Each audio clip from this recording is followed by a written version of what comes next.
Movie का नाम बैदा।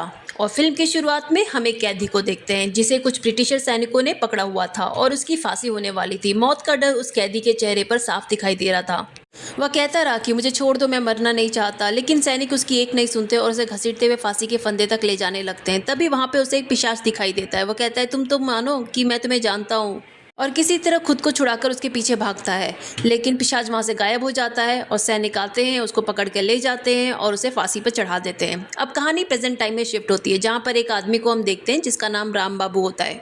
राम पहले इंटेलिजेंस ब्यूरो में काम करता था। अपने काम के दौरान उसने काफ़ी लोगों को मारा था, जिसके पॉइंट पर इतना खून खराबा हो जाता है कि उसके मेंटल हेल्थ पर असर पड़ने लगा था। इतनी हत्याओं का गिल्ट उसे सताने लगा था। उन लोगों की आत्माएं सब उसको तंग करने लगी थी। इन सब से परेशान होकर यह काम छोड़ देता है। अब वो एक ट्रैक्टर कंपनी में एक सेल्समैन की तरह नौकरी करता है। इसी सिलसिले में वो एक गांव जाता है, लेकिन अंधेरे और धुंध के चलते ड्राइवर उसे बीच रास्ते में ही रोक देता है। और वो जिस गाड़ी से जा रहा होता है, वो उसका ड्राइवर बोलता है कि वो और अंदर नहीं जाएगा। तब राम उसको बोलता है कि तुम मुझे गांव के अंदर तक तो छोड़ दो, लेकिन वो ड्राइवर वो भी नहीं सुनता और बोलता है कि यहाँ पंचायत का घर 2 किलोमीटर दूर है, आप सीधे चलते जाइए, आपको मिल जाएगा, और उसको थोड़ा पैसे दे के आप वहीं रुक जाइएगा। अब वो बिना ठीक से रास्ता बताए वो ड्राइवर वहाँ से चला जाता है। अब राम को बिल्कुल भी आइडिया नहीं होता है कि उसे किस डायरेक्शन में जाना है। इतने अंधेरे में ये भी नहीं पता चलता है कि किस तरफ उजाला है, किस तरफ साउथ है, नॉर्थ है, क्या है। ऐसे ही वो भटकते भटकते एक जंगल में खुद को पाता है। तभी दूर से उसे एक रोशनी दिखाई देती है। वो उस तरफ जाता है तो वहाँ पे एक पिशाच बैठा हुआ मिलता है जो सारंगी बजा रहा होता है और वो पोएटिक स्टाइल में बातें कर रहा होता है। और उसे तो राम उससे पंचायत का घर का रास्ता पूछता है, तो पिशाच उसको रास्ता बता देता है। राम को कुछ अजीब लग रहा था, लेकिन पिशाच के बिताए रास्ते पे वो सीधे सीधे चलने लगता है। लेकिन जैसे ही वो आगे जाता है, वो देखता है कि एक जानवर उस पर हमला कर देता है, और वो जानवर पूरा जानवर नहीं था, आधा आदमी आधा जानवर था। वो वापस भाग के उसी पिशाच के पास आता है, तो उसे बोलता है कि मुझ पे किसी ने हमला कर दिया था। तो पिशाच बोलता है, आपको कोई जंगली जानवर ने आप पे हमला किया होगा। तो वो बोलता है, नहीं, वो कुछ अलग था, वो जानवर सिर्फ नहीं था। अभी पिशाच राम के माइंड के साथ गेम्स खेलने में लगा होता है। वो अगली चाल चलता है और कहता है कि पास ही घर, यहाँ पे मेरा शेल्टर होम है, आप भटकते मुसाफिर हैं, तो आप कुछ टाइम वहाँ पे आराम कर लीजिए, सवेरे रोशनी होगी तो आप चले जाइएगा। राम को भी ये आइडिया सही लगता है। वो फिर उस तरफ जाने लगता है, उसके साथ चलता है और वो उसे थोड़े पैसे भी देने लगता है। लेकिन पिशाच को पैसे में बिल्कुल इंटरेस्ट नहीं होता है। वो बोलता है, नहीं नहीं, आप तो हमारे मेहमान हैं, हम आपसे पैसा कैसे ले सकते हैं। पिशाच उसे अब एक झोपड़ी तक लेके जाता है और इसी को शेल्टर होम बोलता है, जिसकी उम्मीद राम को तो बिल्कुल भी नहीं थी। तभी पिशाच की आंख पीच ब्लैक कलर की हो जाती है और वो कुछ मंत्र पढ़ने लगता है, लेकिन राम उस पर ध्यान नहीं देता। झोपड़ी के अंदर चला जाता है और जैसे पिशाच ने बताया था कि अंदर से बहुत बढ़िया रहेगा, ये सब रहेगा, कुछ भी नहीं था वहाँ पे। सिर्फ ब्रिटिशर्स की 2-4 फोटो रखी थी, डॉल लगी हुई थी और एक टेबल और एक चेयर था, एक खटिया बिछौना तक नहीं था वहाँ पे। राम को तो कुछ गड़बड़ लग रहा था, लेकिन वो सोचता है कि मुझे तो एक रिपोर्ट बनानी है, तो मैं टेबल चेयर पे बैठता हूँ और इसी पे बैठ के अपना काम कर लूँगा। लेकिन जैसे ही वो चेयर पे बैठता है, वो किसी दूसरे टाइम जोन में पोर्ट हो जाता है। अब वो किसी जेल में पहुंच जाता है और सोचने लगता है, ये क्या हुआ, ये कौन सी जगह है, ये मैं कहाँ पे आ गया। तभी कुछ ब्रिटिशर्स ऑफिसर्स उसे लेने आते हैं और उसे कैदी बता रहे होते हैं और आज उसको फांसी देने जब वाले थे। अब राम को बिल्कुल ही समझ नहीं आता, अभी तो मैं झोपड़ी में था, अभी मैं कहाँ पे इधर आ गया, ये कौन से लोग हैं और इन्होंने से पुराने ज़माने के कपड़े क्यों पहने हुए हैं। और वो ऑफिसर से पूछता है कि ये मैं कहाँ पे आ गया, ये कौन सी जगह है। तो वो लोग इसके ऊपर हंसते हैं और बोलते हैं कि मौत के डर से लगता है पागल हो गया है और अजीबोगरीब बातें कर रहा है, और उसकी एक बात नहीं सुनते और ज़बरदस्ती उसे पकड़कर अपने साथ ले जाते हैं। तभी वो पिशाच को देखता है जो उसकी पेंटिंग बना रहा होता है। राम उसे देखकर कहता है कि मैं तो तुम्हारे कॉटेज में ही रुका था ना, तुम कुछ बोल क्यों नहीं रहे, तुम कहाँ से आए हो, और ये देखो ये लोग मुझे कहाँ पकड़ के लेके जा रहे हैं फांसी जाते हुए। लेकिन जैसे ही वो उसको छूता है, वो बिल्कुल अपने प्रेजेंट जगह पे आ जाता है, वही झोपड़ी में। अब राम फांसी से तो बच जाता है, लेकिन वो उसके हाथ में जहाँ पे उसने पकड़ा था पिशाच को, वहाँ पे काफ़ी जलन होने लगता है। वो नोटिस करता है उसका हाथ थोड़ा नीला भी पड़ना शुरू हो गया है। तो वो जाके कुछ वालों से बात करता है कि यहाँ पे एक झोपड़ी थी, वहाँ पे एक मुझे बंदा लेके गया था।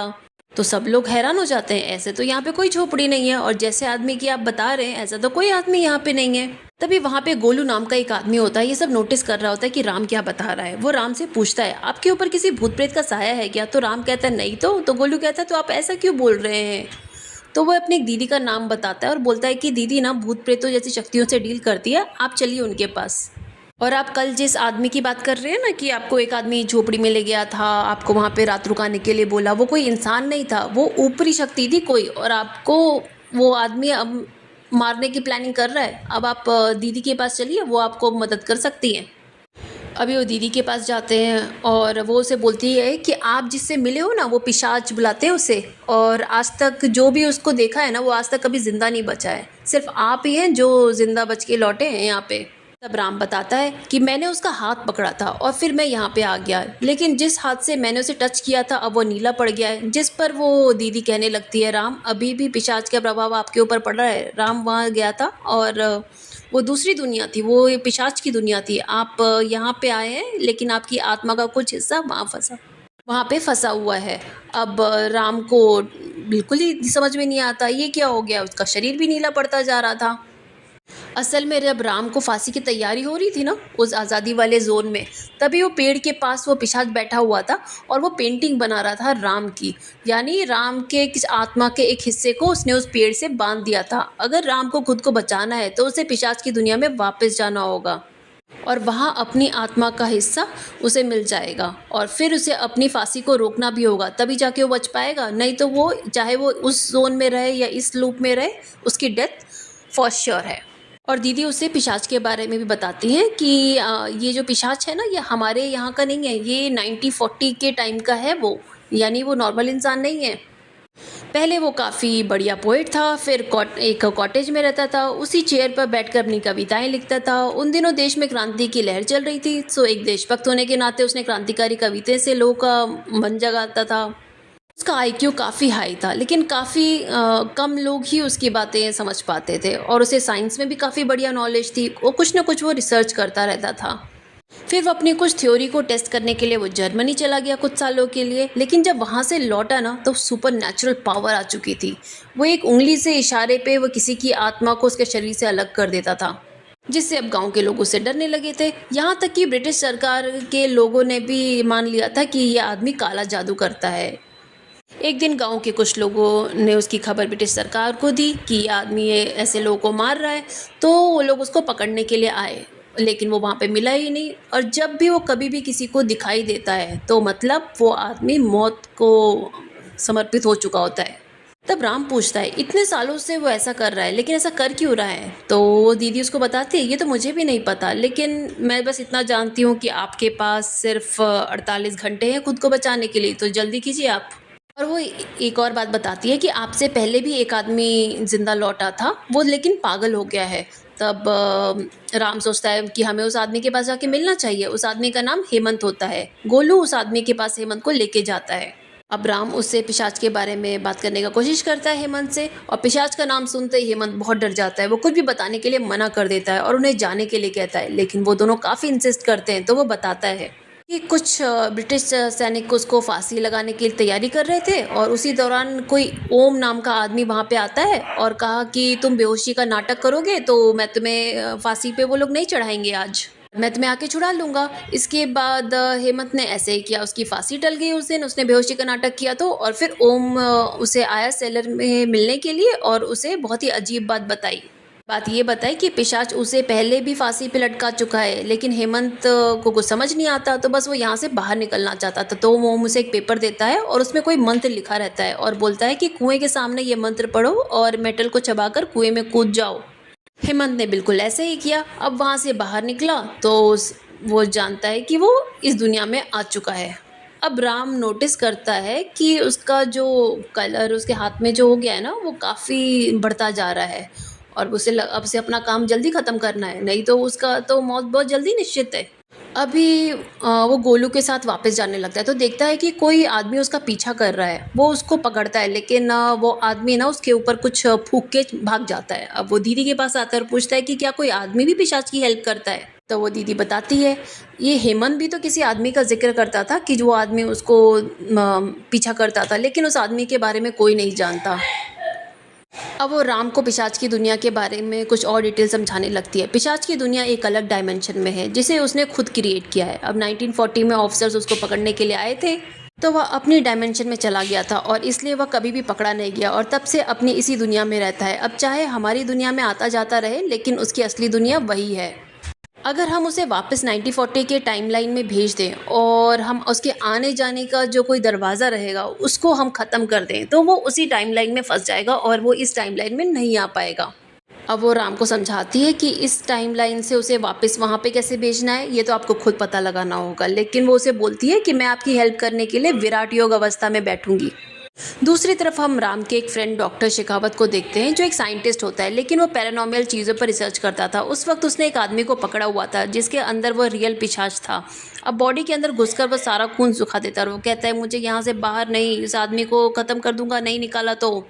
लेकिन शेखावत उसकी बातों में नहीं आता और उसे दवाई पीने के लिए बोलता है। तभी राम का कॉल आता है और राम उसे सारा मैटर समझाता है। राम की सारी बातें सुनने के बाद शेखावत उसे बताता है कि पिशाच ब्लैक मैजिक और साइंस दोनों का नॉलेज रखता है।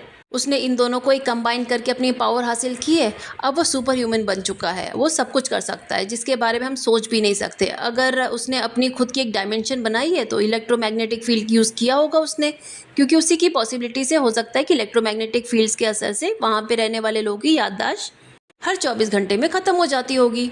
रॉबर्ट को इस तरह से रीसेट होके एक ही काम को बार बार दोहराते होंगे, जिससे हम समझ सकते हैं कि वो 3-4 सैनिक पिशाच के वर्ल्ड में रहते हैं। वो उन्हीं 1940 से पकड़ के लाया है और किसी रोबोट की तरह उनका यूज़ कर रहा है और वो लोग बस अपना काम कर रहे हैं। वो रोज़ सेलर में जाते हैं, वहाँ जो भी उन्हें दिखाई देता है उसे कैदी समझकर उसे फांसी में लटका देते हैं। इस बात से बिल्कुल भी अनजान है कि वो 1940 में है ही नहीं। जिसे फांसी पर चढ़ा रहे वो रियल कैदी भी नहीं है, बल्कि पिशाच द्वारा फंसाया वो एक विक्टिम है।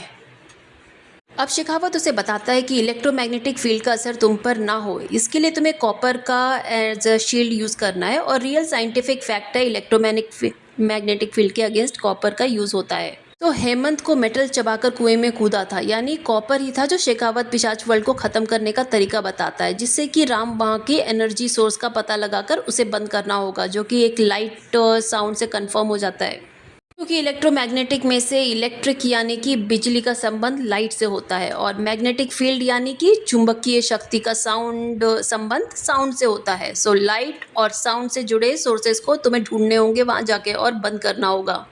जब राम ने पहली बार पिशाच को आमने सामने देखा था ना, तो वो लाइट देखी थी और साथ में वो म्यूजिक भी सुना था। खैर राम कहता है कि लेकिन पिशाच थोड़ी ही ना मुझे ये सब करने देगा। शेखावत कहता है सही कह रहे हो, वो तुम्हें देखते ही मार डालेगा, इसलिए तुम्हें मैं एनर्जी बॉल बनाकर देता हूँ जो उसके अगेंस्ट तुम यूज़ कर सकते हो। इससे उसका थोड़ी सी शक्तियाँ कम हो जाएंगी और उतनी देर में तुम अपना काम ख़त्म कर लेना। और वो एनर्जी बॉल कैसे बनेगी शेखावत राम को बता देता है और राम वैसा ही बना लेता है, एनर्जी बॉल बना लेता है और पिशाच के कॉटेज की तरफ चल पड़ता है। लेकिन गोलू भी साथ में जा रहा था और उसे तो काफ़ी डर लग रहा था कहीं पिशाच का सामना उसके साथ ना हो जाए, इसलिए वो क्या करता है कि बोलता है कि मैं थोड़ा बाहर ही रहता हूँ। राम उसको बोलता है गोलू मैं जाऊँगा वहाँ पे और वो चेयर पे बैठूँगा, चेयर पे बैठ के मैं दूसरे डायमेंशन में चला जाऊँगा आज़ादी के टाइम पे। तो तुम एक काम करना, ये चेयर से ही इधर से उधर होते हैं ना, जो बोट पे होते हैं, तो तुम चेयर को जैसे ही मैं गायब हो जाऊँगा तुम चेयर को सीधे आग लगा देना। अब राम एनर्जी बॉल जेब में डालकर अपनी कमर पर कॉपर वायर लपेटकर चेयर पर बैठ जाता है और दोबारा पिशाच वर्ल्ड में चला जाता है। इधर गोलू उस चेयर को बाहर लाकर आग लगा देता है। दूसरी तरफ पिशाच वर्ल्ड में जहाँ पिशाच ने राम की आत्मा का एक हिस्सा पेट से बांध रखा था, उसका वो हिस्सा राम की बॉडी से फिर से जुड़ जाता है। लेकिन अब आत्मा सही तो उसकी बॉडी पेड़ से बंधी रहती है। अब उसके सामने पिशाच आता है और कुछ सवाल करने लगता है कि उसके रिसर्च का एक हिस्सा मतलब कैसे हुआ, कैसे चल रहा है, पुरानी ये बातें याद है क्या, उसे क्या करना चाहिए क्या नहीं करना चाहता है। ये ऐसे करके उसे अपनी बातों में ऐसे फंसाता रहता है।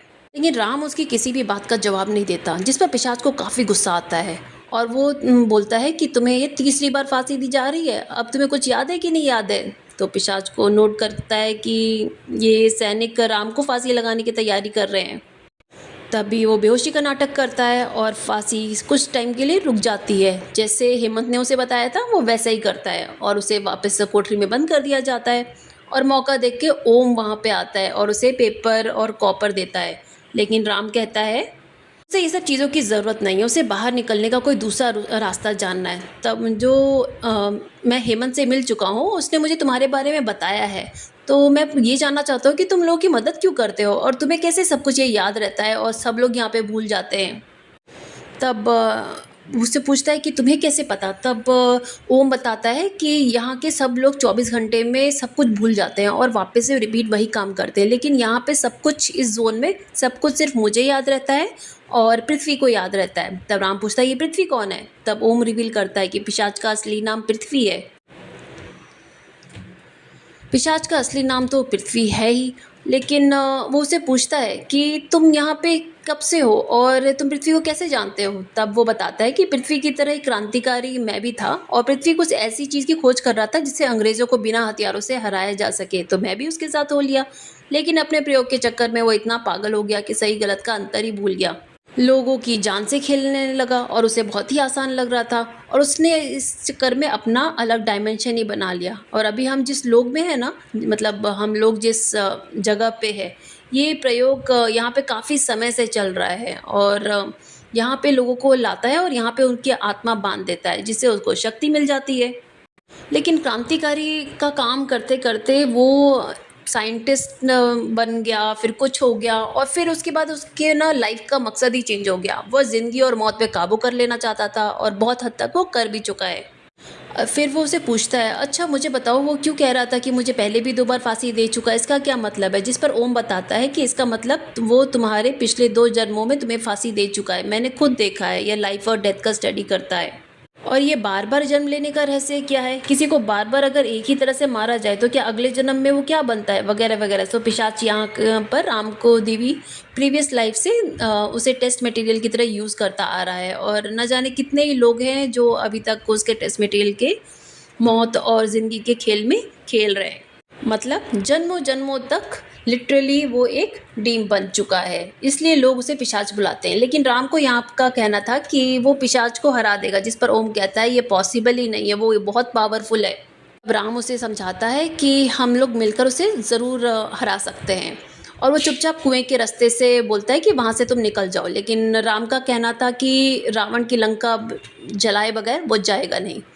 तो ओम से पिशाच उन जगह के बारे में पूछता है जहाँ पे वो काम करता है, तो वो 2 जगह का बताता है। जहाँ वो एक जगह मूर्ति के सामने बैठा रहता था और वहाँ पे अपनी तंत्र साधना करता था और दूसरी उसकी लैब, जहाँ पे वो साइंटिफिक रिसर्च करता था। फिलहाल पिशाच अपनी साधना कर रहा है, तो इसलिए वो पहले लैब की तरफ जाते हैं और रास्ते में सिपाही उन्हें देख लेते हैं और राम को अपने पुराने अ लोग समझ के उससे भिड़ जाता है।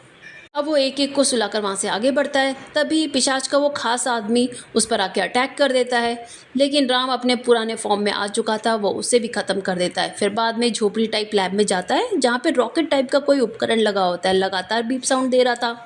तभी उसे शेखावत की भी याद आती है और जिसने कहा था कि साउंड और लाइट वाली पावर सोर्स का ज़िक्र किया था। उसे लगता है कि साउंड वाला पावर सोर्स यही होगा, तो वो उसे बंद कर देता है। लेकिन तभी वहाँ पे अलार्म बज जाता है और राम तुरंत वहाँ से निकल जाता है। इतने में पिशाच भी अलार्म सुन लेता है, वो लैब की तरफ बढ़ता है। इतने में दोनों उसकी साधना पर वाली जगह पे चले जाते हैं। पिशाच इधर आता है, ये लोग उधर चले जाते हैं। ओम बाहर ही खड़े होकर उस पर नज़र रख रहा होता है और राम कोई सोर्स ढूंढ रहा रहता है जहाँ पे कुछ लाइट जल रहा हो। तभी वो देखता है कि साधना वाली जगह पे ना बहुत सारे दिए जल रहे हैं, तो वो सोचता है कि हमें ये दिया बुझा देना चाहिए, लाइट ही तो उसका सोर्स है। तभी वो सारे दिए धीरे धीरे करके बुझाता रहता है। लेकिन पिशाच तब तक वहाँ पे पहुँच जाता है और अपनी उंगली के इशारे से ओम को मार देता है और फिर राम पर काफ़ी गुस्सा करने लगता है कि तुम क्या बेवकूफ़ी करने जा रहे हो, मेरे सालों की मेहनत, इतने लोगों का बलिदान तुम वैसे ही बर्बाद कर दोगे। तब राम उसे कहता है, कुछ भी हो लेकिन ऐसे लोगों को मारना सही है क्या? जिस पर पिशाच अपने काम को जस्टिफाई करने लगता है कि उसका उद्देश्य बहुत बड़ा है, कुर्बानी भी बड़ी होती है, जितनी बड़ी लाशें भी गिरती रहती है इसमें। और वो बताता है कि बड़े काम के लिए ऐसे बलिदान देने ही पड़ते हैं।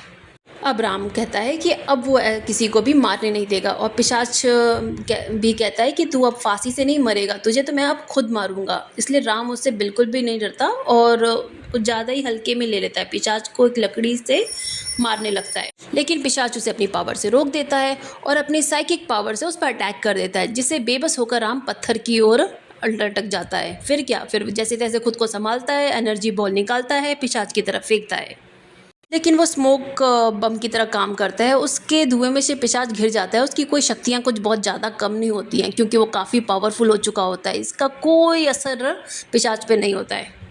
वह राम को हवा में उठा देता है, लेकिन दूसरी तरफ दीदी भी अपनी साधना में लगी रहती है। इस दौरान वह भी एक एनर्जी बॉल क्रिएट करती है और राम के ज़रिए उस एनर्जी को पिशाच वर्ल्ड में पहुंचा देती है।